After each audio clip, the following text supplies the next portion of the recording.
So, here we are. I enjoyed the last one. Let's see where we go today. Thank you, Commodore. I think the first one, we were sort of feeling our way through what do we need to talk.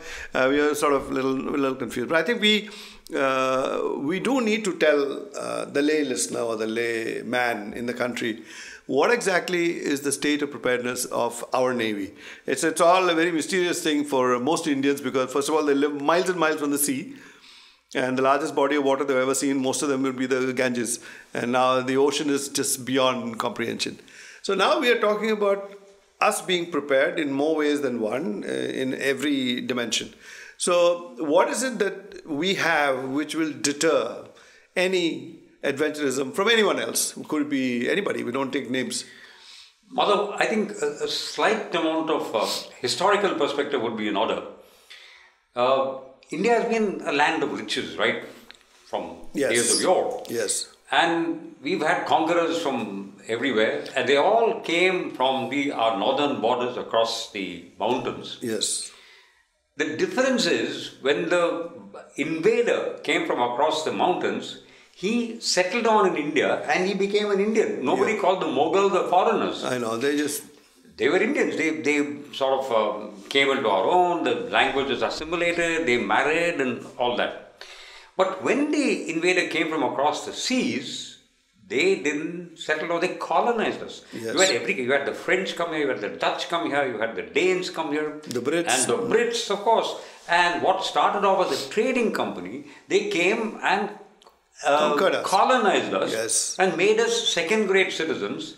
And therefore, I think it took long for India as a nation, to realize the potential of the oceans and of the seas. The potential for mischief from others. Potential for mischief from others. Yeah. And this is rather strange compared to, as I told you in our last episode, Rajendra Chola. Yes. Now, when we talk about the blue economy, when our Prime Minister is talking about the blue, what is this blue economy? It is an add-on to the green economy. And the green economy was added on to the white revolution. The white revolution was the milk revolution. Yes. The green economy was the agrarian revolution, or the revolution or the advances. Yeah. Now the blue economy means how do we use the oceans? But my take is if we don't take the oceans into account, we're going to be sunk. Now just consider this. We are 1 billion plus population and counting and growing. Yes. Right?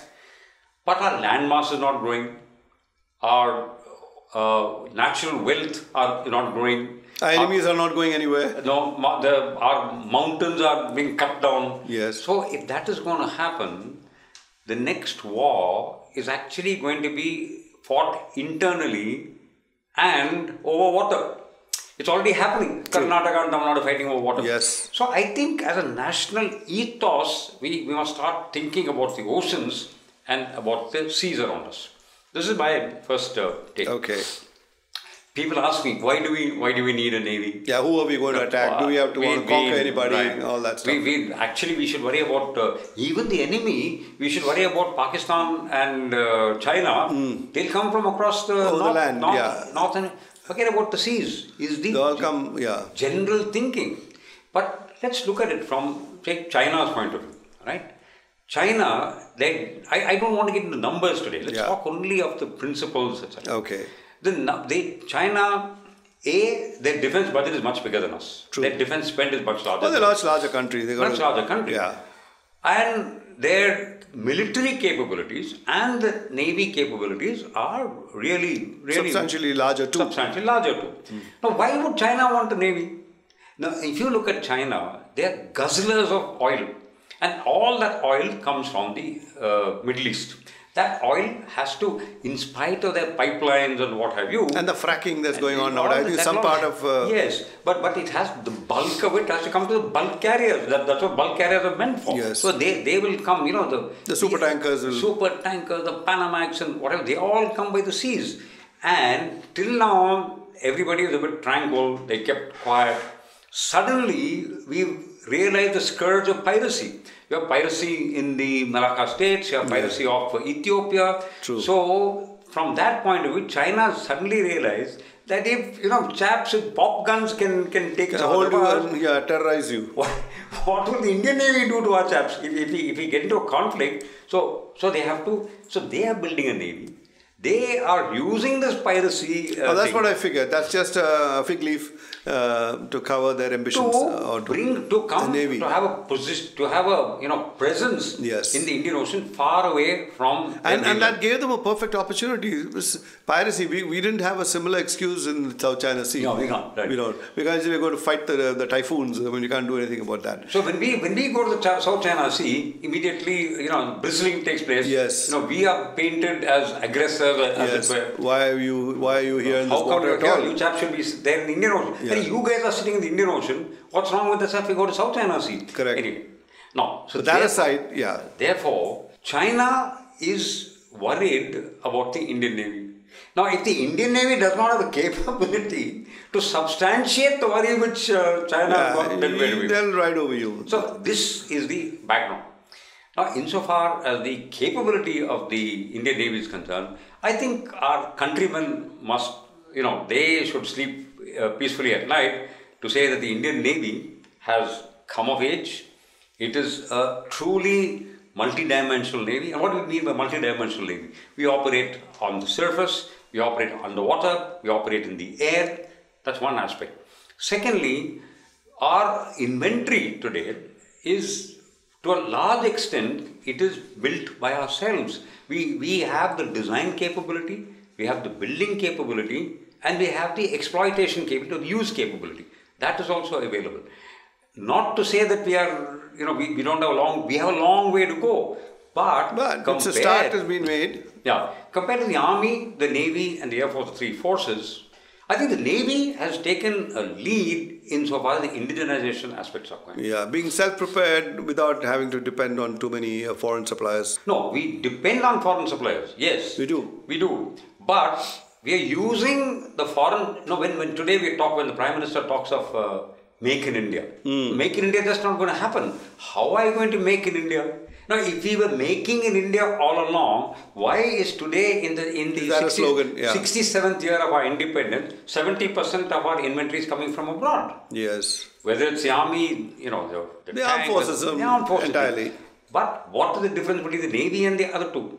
We have substantially increased our capability for designing and building our ships. I guess that's a critical thing. Yeah. It's a design part of it also, not just a matter of getting some technology nuts and bolts and putting it together. No. You design your own weapons, get your own material today. Not only weapons. You see, designing again, I think we need again to understand, design capability consists of know what, know why, and know how. All the three things are required. You can't just, like we've got the MiGs, we're building the MiGs in India. Yeah. But we are far away from building FGFA, if you remember. So, all right, so you heard the Commodore say that. We're still far away. I mean, it sounds good saying we're making our own plane. The light combat LCA, whatever that's been... FG had been flying forever. No, I mean, that's the fifth generation. Yeah. The light combat aircraft that India has been building has also been in the making for a long time. It's a very tricky art. So somewhere somebody has to start and then develop our abilities, which the Navy has successfully done. So when you come back, we find out what else is the Navy's expertise. How can that be used to be harnessed in doing something even better for the country? So we'll find that out.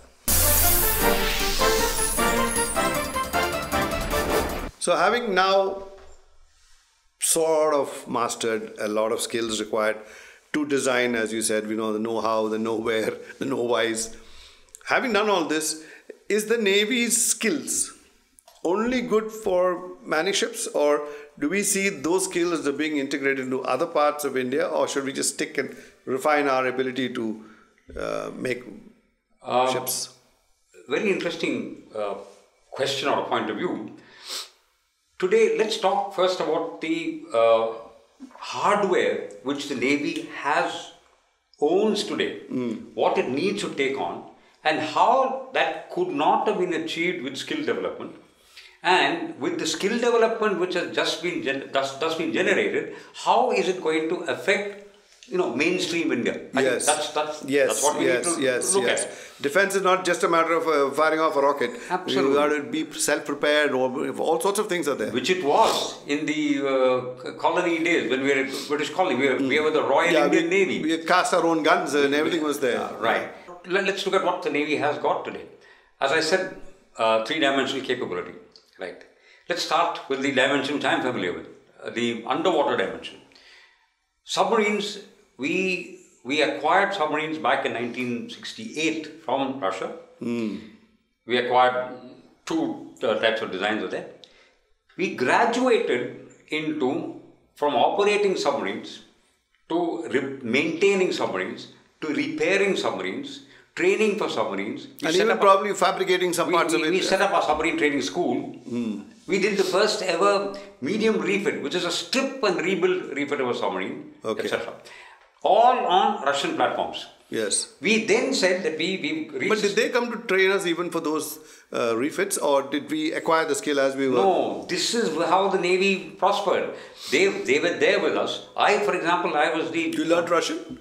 I speak fluent Russian. I'm a Russian interpreter. All right. Right. So we, hand in hand, we went there. When we had acquired sufficient expertise assimilating technology, etc., we said that now we are ready to build submarines in India. And that we did because we didn't have the expertise at that time to design and build. We had a international search. There's a template on and we know how to... We did two things. We searched for the best Indian yard to do it. And we looked at the best platform which the Indian yard could do. We matched the two together and we went to Germany. We got the HCW's yard and the 1200 class of the submarines we built in Mazagon Dock. Right? That was some 20 plus years ago.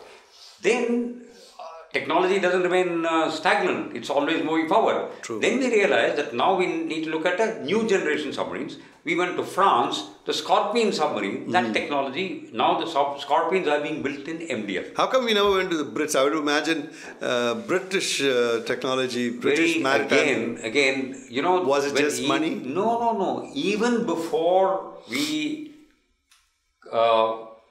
commissioned our submarine now, right? Before we got a submarine cadre, our officers who were submarine volunteers were trained in the UK.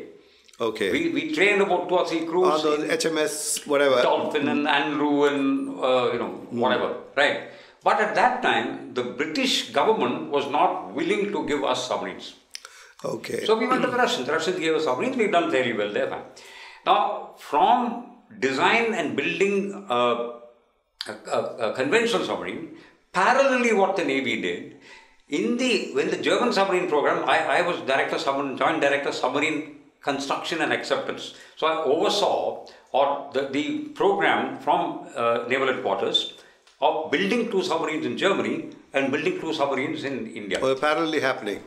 At the same time, we put a group there in Lubeck for learning how to design submarines.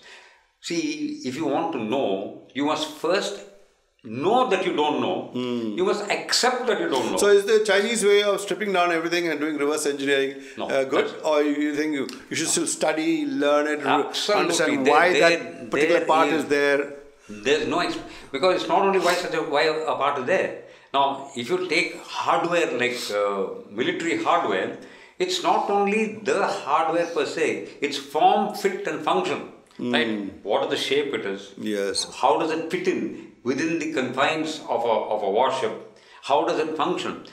Then we have to look at the material. What material take the submarine again? We are looking at special class steel. A submarine underwater, 10 meters of water is 1 atmospheric pressure. Right. So we go down to 400 meters. That's 40 atmospheric pressures. Do we have the steel to withstand that? Can we generate in India? And I must say that Midani, Mishra Dhatu Nigam, along with the Indian Navy and... actually pulled off these types of steel. Right. So from there, back during the SSK program days, which is the German program days, we put a design team in place. Was this straight came out of the Navy's own thinking, or was it a strategic, thinking on the part of the entire defense services and the defense ministry prime ministers and home ministers and defense ministers? Were they all involved in this, or was it the Navy struck out on its own? Navy did it. All right, listen, I have to come and tell you that now that we're talking about the Navy, the next part will say how and why and who actually directed all these parts to come together, so that now we have the capability, which I don't think many countries in the world have. Forget about in Asia, anywhere in the world, they don't have it, we have it. So let's see how that happened. So the Navy acquired all these skills, I suppose, over a period of 10 or 15 years. What was the reason that we actually went in fully for indigenization and not keep on acquiring weapons from elsewhere? Was it something that we foresaw? I think the Navy had visionary leadership, and the Navy realized that if we need to build a Navy, or rather we need a Navy, we have to transition from a buyer's Navy to a builder's Navy. Okay. And in order to do that, you needed shipbuilding capability.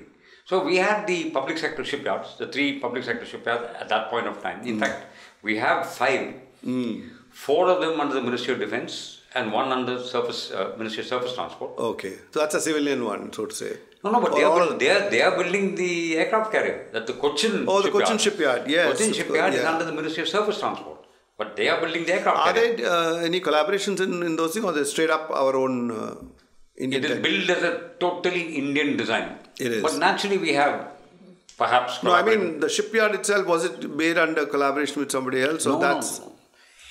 All these shipyards, in fact, the Mazagon dock, it's an age-old shipyard. Yes, it is. And there's one snippet which you may like to know, and our viewers may like to know.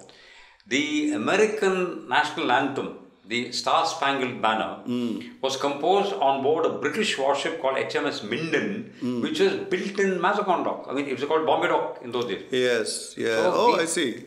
So we've had we've had shipbuilding capabilities for a long time. I think the Parsis were the ones who had operated a lot of shipyards there, making wooden sailing ships. Down south in Kerala, we've had a lot of shipbuilding going on. Tamil Nadu, we had shipbuilding. Yeah. So shipbuilding, we've had a shipbuilding tradition, but over the years we've frittered it away.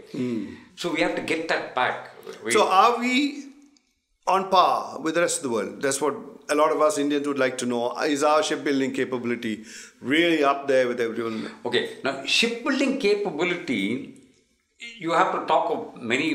Yeah, okay, I understand. You've got a navigational bit and you got gunfire, you got this, that, and the other. No, I'm not even talking of that. Okay. I'm saying in order to build a ship, apart from the productivity of a yard, the ability to produce and to manufacture and those type of skills, supervisory skills, those are required. Then you need coordination management, shipbuilding management. True, yeah. Then you need and if you take away, after all these shipyards in India, these 5 shipyards, they are building warships, defense ships. Yeah. So we are not really building any merchant ships at all. You're a merchant Navy captain. If you look at the size, the percentage of Indian flag ships carrying trade, they're minuscule. And out of those, how many are built in India? Very, very small. Yeah, we don't have the capability. So where do we go wrong? So that's something which we have to look at. There, we have to look at the fact that you need subsidies. Now, many shipbuilding nations, they get government subsidies. True. We've not had that. And I've read to believe, I've been reading that current government is doing a lot and things are going to change now as far as the shipbuilding area goes.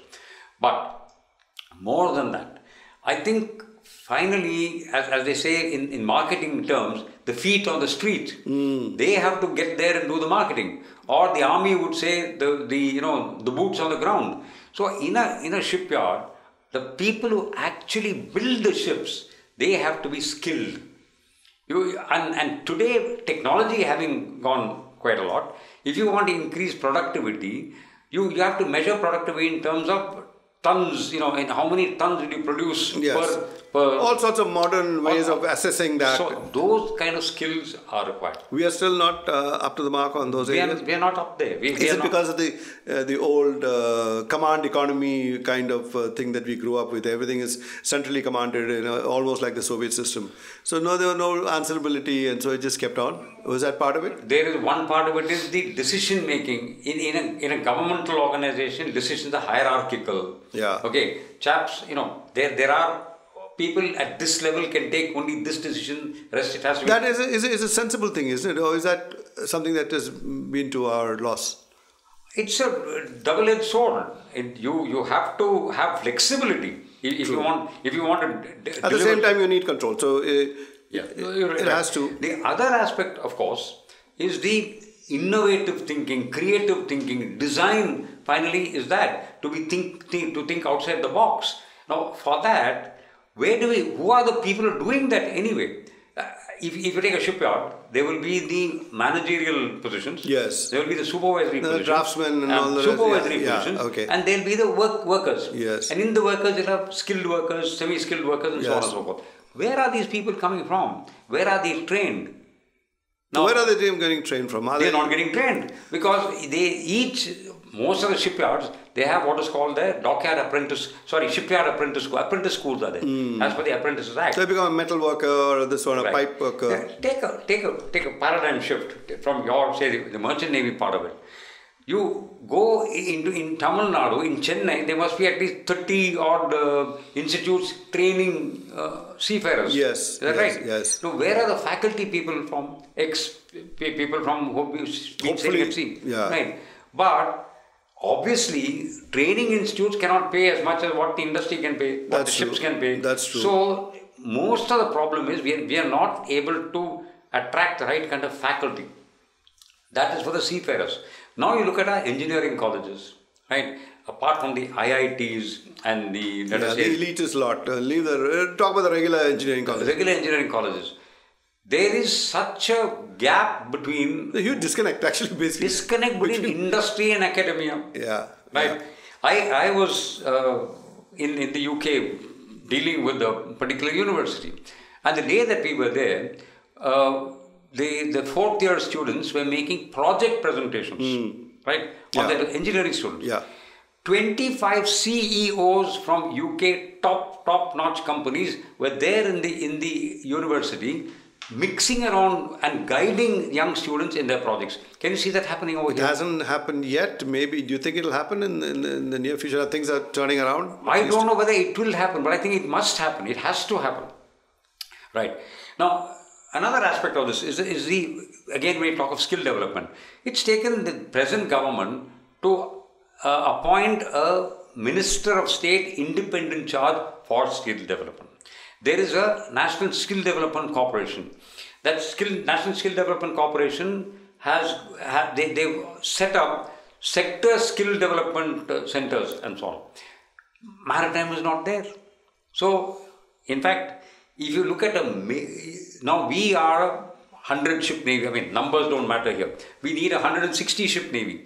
At any point of time, 40 ships of the Indian Navy are being built in Indian yards. And some ships are being built abroad, right? Forget about the ship being built abroad. When you talk of ship being built in India, where are the skilled workers? Where are they trained? Don't we need... All right, folks, you heard what sounds like a really depressing little thing from the Commodore. But unless we recognize these shortfalls, we won't be able to correct it. So thanks a lot for coming us and telling us. And I'm sure you will have lots of ideas in your head also what we need to do to sort the situation out, so which we'll do in our forthcoming series. So thanks a lot for coming. Thank you, sir. Madhav, as ever, a great pleasure talking to you. Thank you so much.